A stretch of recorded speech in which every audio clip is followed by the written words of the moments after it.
Guess who needs a kickstart, even though I already kicked him like 10 times and nothing happened. Guess who needs a Kickstarter? The developers of this game. I mean, yeah. I kind of wish he'd clip into the hole, like, as the sky freaks out. Wow. He was feeling up his junk there for a second. Like, alright, I think the balls are in this general area. Your mind is in the gutter. I blame the game. No, I was thinking that, like, because you said PS1 wasn't supposed to support like native 3D or whatever. Well, I don't know if it wasn't supposed to, but it's like it wasn't really capable of it or something like that. I need to look it up and put it on screen. I mean, I was just thinking to myself, it always got on my nerves when I was playing Final Fantasy IX and everyone kept clipping through the floor. You know, that happens. Same with Final Fantasy VIII.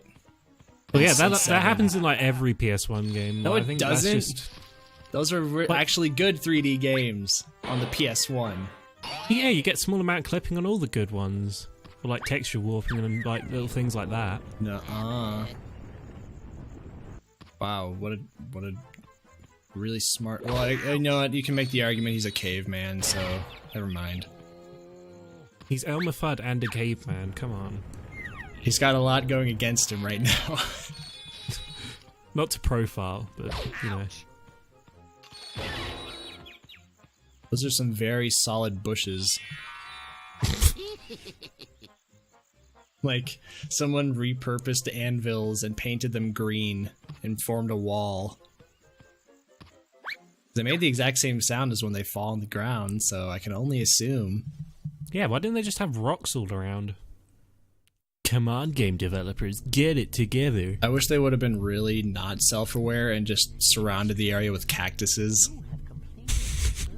That would be great. It would have been very appropriate. And that would have been like, okay, I think they're kind of in on the joke. Do you want to save your game? Did you know you're in a game, Bugs? Oops, shouldn't have said that. Time paradox and all.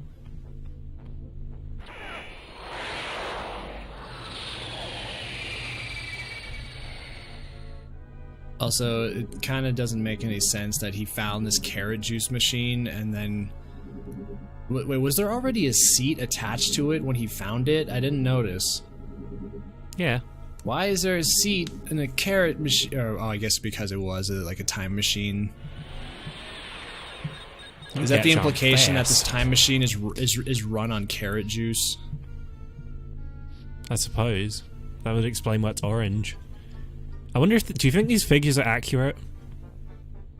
Yes, absolutely. They seem plausible. What are you talking about? The figures on screen where it's like the moon is 2,000 something kilometers away. Oh. Because they're very specific. I don't know. I'd be a little disappointed, frankly. I'm not a science man.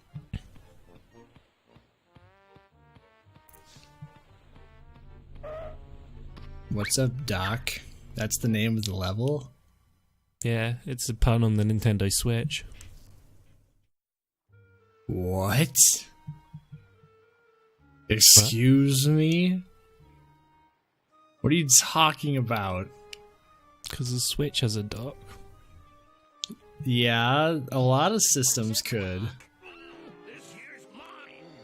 I thought you were gonna say, you're gonna make the obvious pun and say, yeah, it's a pun on the dock that ships are around. Well, yeah, that's what it actually is. Paul, I'm disappointed in you. Okay. You could have taken the easy way out. But you just had to be creative about it. Why is he... Okay, well, he's got an Acme box, so that is a thing that exists across time. Is he the head of Acme? Is that what happened? I don't know. Acme's always been this obscure, company. Let me check LooneyTunesWikia.com. No, don't. It'll ruin the illusion. I wonder if the Looney Tunes wiki has like the weird artwork that like the Popeye wiki had, where it's like weird buff you know, like lewd artwork. In my mind, Acme is run by a single employee, and it's the singing and dancing frog. I don't want that. I don't want that image ruined. Well, don't watch Looney Tunes Back in Action then. I already did. It was actually okay. It was. It defies your canon. Wait, do they actually show Acme? Yeah, like isn't the Acme Corporation the villain's corporation? Like the guy who laughs really awkwardly and for a long amount of time. You know, you're talking to someone who saw this movie maybe 12 years ago. Or however, whenever it came out, I don't know. Don't you remember the credits had, everybody move your feet until you're haughty. Bloody. No. Should have said every toonie move Well, that guy almost looked 2D. Are you good at these kind of things? I think I'm alright at the, like, puzzle... What is it called? These kinds of terrible games, you know, I don't know. I don't subject myself to them. Well, you're right at, like, follow the ball in the cup type games. Yeah, I'm pretty generally decent. alright then. This one's a bit janky with the movements, but yeah. Well, I think this one isn't a particularly hard one anyway, so... No. Okay, I like the way the sun looks on the water there.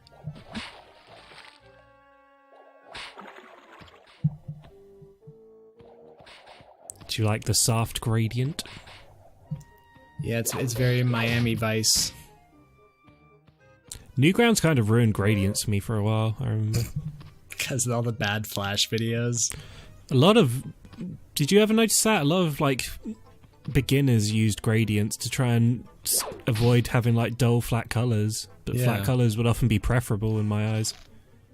Well, a lot of professionals now still use flat colors. It saves on time.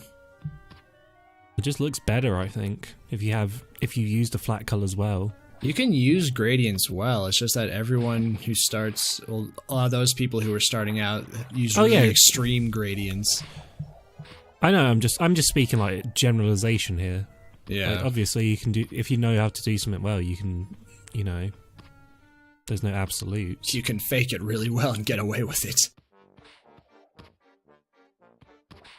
Yeah, I mean, it's just a preference either way. It's the same way that you like thick lines with stuff, and I like thin lines with art.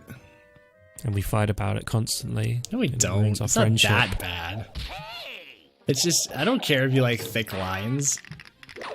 We're not allowed to like different things. That's true. So I guess our friendship's over after this game recording, huh? Yeah, I'm afraid so. But did you enjoy your time on the channel? Yeah, it was alright. I want you to go on a game show. Bring your unending optimism with you. Did you have a good time? Yeah. I would love to do that. They cut the cameras. They stop showing footage of me. I mean, I guess I didn't lose anything. I mean, yeah. Except my time. Yeah, I mean, it could have been better, I guess. I didn't win. I didn't have to do anything horrible to get on this show, so I mean, see ya. I made $500, so yeah, it was a good time, I guess. I'm clear just only in it for the money, no fun. Yeah. That sounds about right. Just be really real with fucking Pat Sajak or whoever. What? He's the guy on Wheel of Fortune, Pat Sajak, and Vanna White. It sounds like a Zelda character. Does it? I don't know, it doesn't... It just sounds fantastical. Link, you have to find the mythical man known as Pat Sajak. He'll guide you towards the spin and win zone. You need to track down the 6 sages of Sajak. That sounds really good, actually. The Sages of Sajak. Someone make this novel. And then Drew Carey joins your party later on. And then you spin Plinko and you obtain the Master Sword if you get dead center. I like this. This is fun. This is a good story. I thought you were talking about the crabs. Do you have any final thoughts on this wondrous game of yore?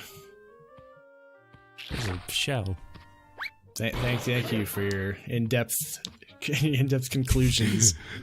Your conclusion? This game sucks.